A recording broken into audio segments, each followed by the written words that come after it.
New ইয়র্কের জ্যাকসনের থেকে আপনাদের সঙ্গে আছে আমি খালেদ মুহিদ্দিন। থাকে সেসব নিয়ে কথা বলার জন্য আজ আমাদের সঙ্গে রয়েছেন শরীফ ওসমান হাদির পরে আমার কাছে মনে হয়েছে যে এই প্রতিষ্ঠানটা বোধহয় ভালোভাবে অগ্রসর হচ্ছিল। এই জন্য মনে হয়েছে যে এখন যারা দায়িত্বে আছেন তারা কিন্তু ইনকলাব মঞ্চের পক্ষ থেকে একটা বড় দাবি করেছেন, এবং সেই দাবিটা কি, তারা দাবি করেছেন যে 24 ঘন্টা তারা একটা আলটিমেটাম দিয়েছেন স্বরাষ্ট্র উপদেষ্টা এবং স্বরাষ্ট্র বিষয়ক যে প্রধানমন্ত্রী উপদেষ্টা আছে, প্রধানমন্ত্রীর যে বিশেষ সহকারী আছেন খুদা বক্স চৌধুরী, তাদের দুজনকে। এখন হয়তো আপনারা বলবেন যে স্বরাষ্ট্র উপদেষ্টাকে দিলেই তো হয়, আবার খুদা বক্স চৌধুরীকে দিতে হলো কেন?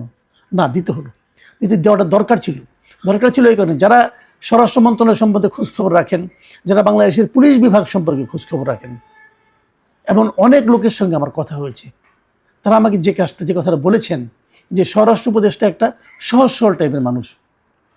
সহজ সরলতা কোনো যোগ্যতা নয় এই ক্ষেত্রে, কিন্তু তবুও এটা ওনার বৈশিষ্ট্য। যা কাজ পুলিশ যা করে অথবা যা করে না, যেখানে অগ্রসর হয় অথবা যেখানে থেমে থাকে, এই সব কিছুই নিয়ন্ত্রণ করেন আসলে এই খুদা বক্স চৌধুরী। এর কারণও আছে, এই ভদ্রলোক তো একসময় পুলিশেরই আইজিপি ছিলেন।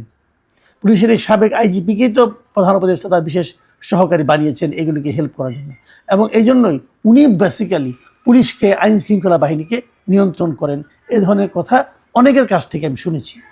কাজেই এবার ওনাকে জবাবদিহিতার সামনে নিয়ে আসাতে আমার কাছে মনে হয়েছে যে ঠিক লোকটাকেই প্রশ্ন করা হয়েছে, ঠিক লোকটার কাছেই জবাব চাওয়া হয়েছে।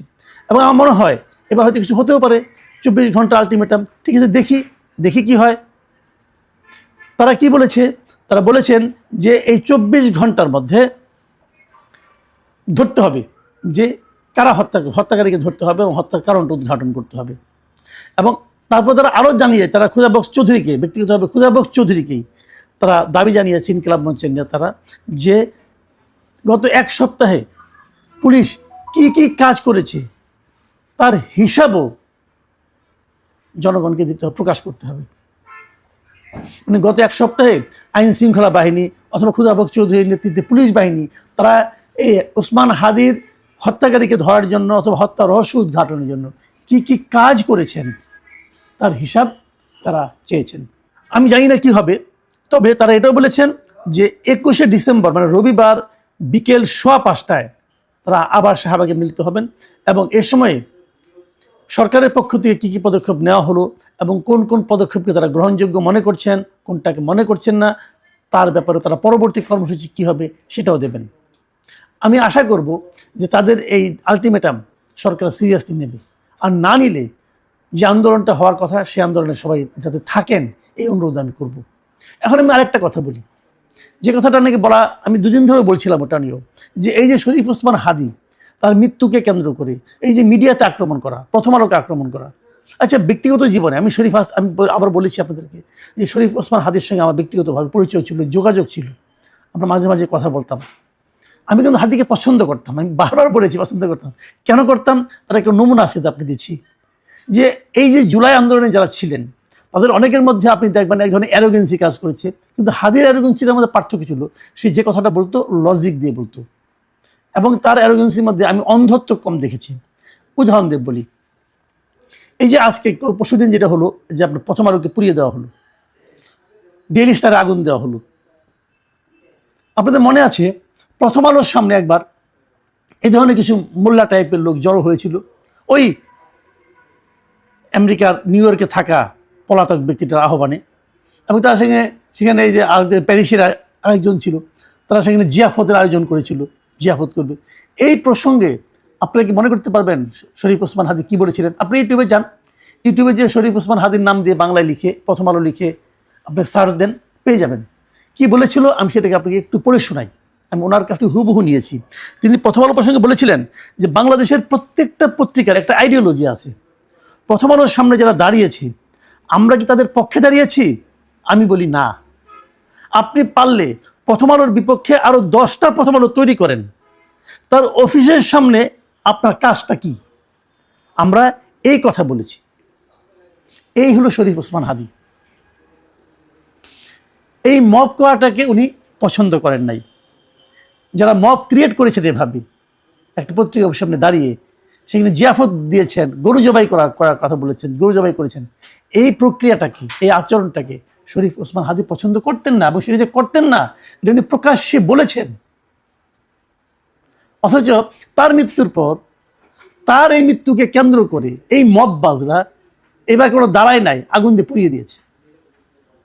আমি তো নিশ্চিত যারা আগুন দিয়ে পুড়িয়ে দিয়েছে তারা শরীফ ওসমান হাদির মতাদর্শের লোক না, তারা শরীফ ওসমান হাদিকে ভালোবাসে না। তারা কেবল এই মৃত্যুটাকে কেন্দ্র, মৃত্যুটা তাদের দরকার ছিল যে মৃত্যুটা হলে আমি মবটা ক্রিয়েট করতে পারবো।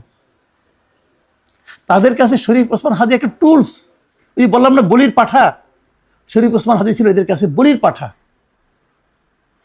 তার মৃত্যুটাকে তারা ব্যবহার করেছে। তারা হয়তো তারা আরো আগে মৃত্যু চেয়েছিল, আরো আগে মরলে আরো আগেই বোধ তারা করতে এই কাজগুলো।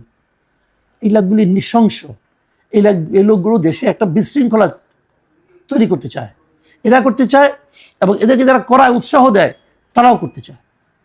এই লোকগুলির সম্পর্কে আপনাদের সতর্ক থাকতে হবে। আমি আরেকটা কথা বলি, আপনি দেখবেন শরীফ ওসমান হাদির মৃত্যুর পর এনসিপির নেতারা বড় বড় কথা বলেছেন, কিন্তু এনসিপি মাঝখানে রাজনৈতিকভাবে একটু পিছিয়ে পড়েছিল। তারা এই হাদির মৃত্যুকে কেন্দ্র করে রাজনীতিতে আরো অগ্রসর হওয়ার চেষ্টা করছে। এবং আপনি দেখবেন গত কয়েকদিন এই সদ্য পদত্যাগকারী এক উপদেষ্টা মাথার মধ্যে পট্টি বেঁধে কি মানে মানে এক জ্বালাময়ী বক্তৃতা দিচ্ছিল শরীফ ওসমান হাদিকে নিয়ে। তাদের সম্পর্কে শরীফ ওসমান হাদি কি ভেবেছিলেন, কি বলতেন, এটাকে আপনারা মনে করতে পারেন? এটাও ভিডিওতে পাবেন। আপনারা হাদি এনসিপি এটুকু লিখে ইউটিউবে বাংলায় লিখে সার্চ দেন, পেয়ে যাবেন উনি কি বলেছিলেন। এদের সম্পর্কে ওসমান হাদি বলেছিলেন এনসিপির সম্পর্কে সরাসরি যে এনসিপির 3টা অপরাধ। নাম্বার 1, ওরা জুলাইকে কুক্ষিগত করেছে।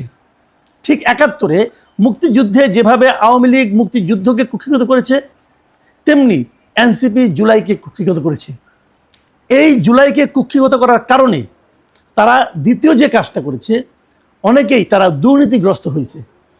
এই কথাটা বলতে আমাদের কলিজা ছিঁড়া যায়।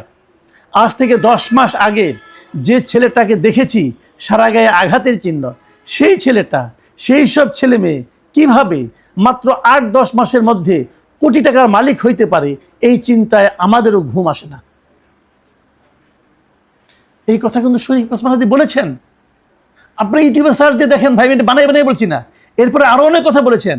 এরা কীভাবে দুবাইয়ে বিল্ডিংয়ের মালিক হয়েছেন, ফ্ল্যাটের মালিক হয়েছেন, এরা কীভাবে কোথায় কোথায় টাকা পাচার করেছেন, এবং কদিন পরে তারা যে বিদেশে চলে যাবেন, আমাদেরকে ফেলে চলে যাবেন, বিপদের মুখে রেখে চলে যাবেন, এই কথাগুলিও কিন্তু শরীফ ওসমান হাদি বলেছেন।